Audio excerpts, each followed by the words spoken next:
going on, guys? It's your boy. Welcome back to another video. So today, I finally am finishing the series Scream 6. It came out this year, and I heard so many great things about it, and I've literally been having so much anticipation for this. I watched 1 through 5 on this channel all this month because I've never seen any of the Scream movies ever before, and I've never really watched a lot of horror movies before. I think I'm probably going to make this a Halloween tradition where I'll watch an entire horror movie franchise each October.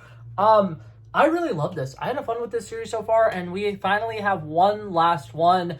Like I said, with Scream 5, for the most part, I'm watching all these movies completely blind, having no idea what's going on in the movie before it comes out. Like I said, this movie came out this year, so I've seen bits and pieces of it. I know some of the plot details as to what's going to happen. Like, there's something that happens very early on in the movie that I already know about, so when that twist happens, I'm going to be sitting there like, oh, I knew that. But other than that, I'm going into this movie fully blind. I've never seen this movie before. Scream 6, gonna go watch it, and I will give you guys my honest review and reaction. I'll be right back. I'm so mad at myself because I had the perfect opportunity to say, I'll be right back, or try to say it the way that he said it, and I didn't even give it an attempt to do it.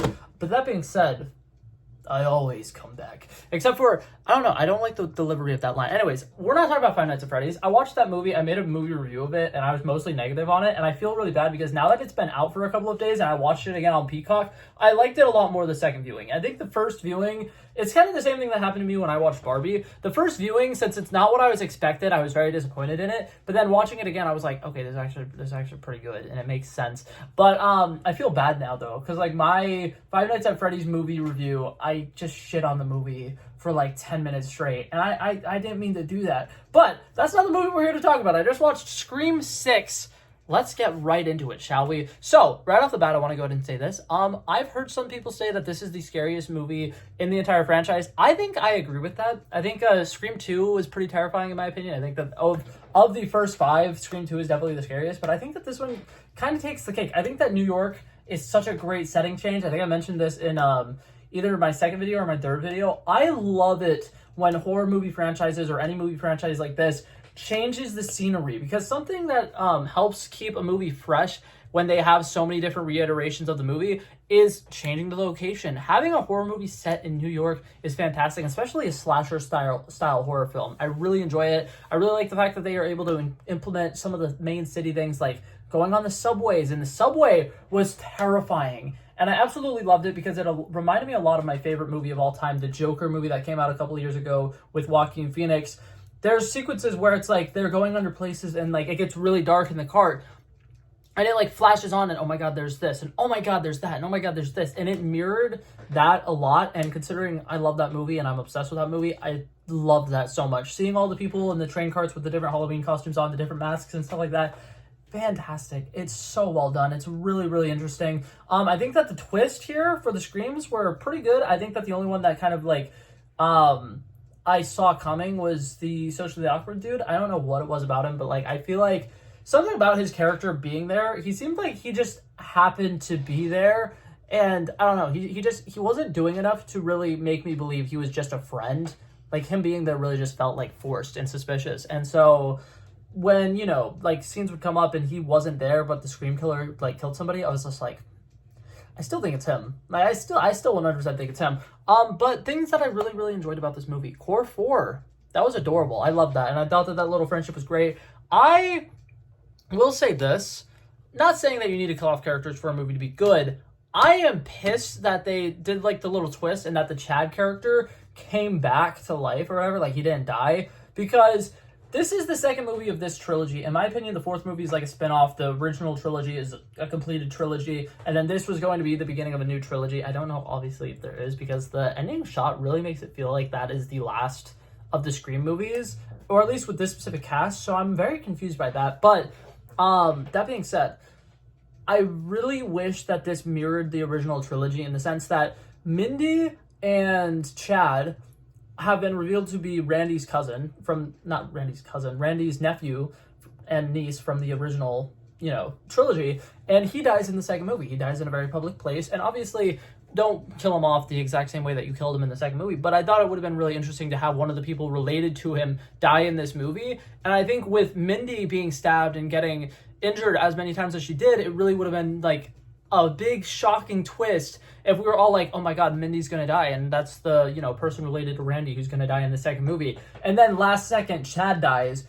It would have been such a crazy twist, but instead he, you know, was alive at the end of the movie, and I was kind of like, god damn it. Don't get me wrong though, I thought that the love stories in this were great. I think that they did a good job of implementing love and adding romantic, you know, counterparts to the main actresses in this, and it not feeling forced for one, and them not feeling like, oh my god, they're definitely the villain, which made me really happy. I think his name is like Josh Segarra, something like that. The guy who plays the hot boy across the street, or the hot guy across the street, he, what's it called? He plays a villain in Arrow season 5, and he is absolutely menacing and terrifying in that. So I was like, really like, fuck, he's gonna be the Ghostface, because he's really good at playing a super menacing character.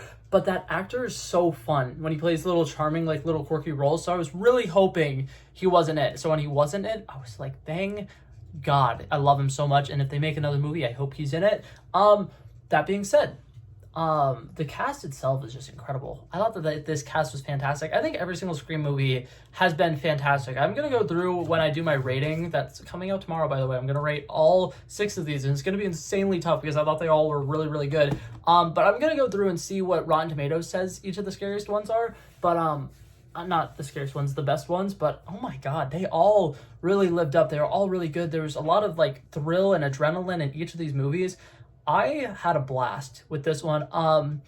Going back to it being very terrifying, the sequence where they are climbing across the ladder from one apartment to the other apartment was very gut-wrenching, and the scene where the girl is crawling across and she's literally bleeding out and they start vigorously shaking the ladder, my heart was pounding in that scene. And I knew she was going to die, and in fact I didn't think she was even going to try to cross the ladder, but that got me. I'm not gonna lie, that was pretty good. That's one of the scariest moments in all of the Scream movies, in my opinion. I think that the scene with Gale Weathers finally dying was really, really cool. I think that the Ghostface in that was great. Like all of the like sequences of him like sprinting across a room, like he's just so fast and menacing, and I love it so much. I think that they did a really good job making him feel more threatening in this movie than he has in some other ones, which I think is really interesting, because originally you see the first Ghostface and he's somebody who's kind of just like playing around with it, and he's a little reckless, and you're like, this doesn't feel right. And then when the other Ghostface shows up and it's the more withered mask, and it's somebody who seems more experienced, it is terrifying. And I loved it. I thought it was genuinely like terrifying this time around, and that is the first time I've really seen the mask and I haven't like laughed a little bit. I thought that it was actually genuinely terrifying, and they did so good. I like the way that they bring back all of the like memorabilia from all of the recent movies, I mean all the other movies, and it was really cool. I really enjoyed it. That entire like set was actually really interesting when they went to that little like amphitheater. Like I said, I thought it was a lot of fun. The twist at the beginning with there being who you thought was Ghostface, and you're like, wow, they're revealing Ghostface at the beginning of the movie, and then it not being him was cool, and him opening up the fridge to see his dismembered roommate was pretty gory and spooky, and I thought it was a really great way to set the pace for this one. But yeah, I really, really like this one. It is going to be so difficult to rank all of these amongst each other, but I'm going to try it tomorrow. Last thing that I want to say before I give this one its final rating, in my opinion, I forgot to say this about Scream 5, but it's in Scream 6 as well.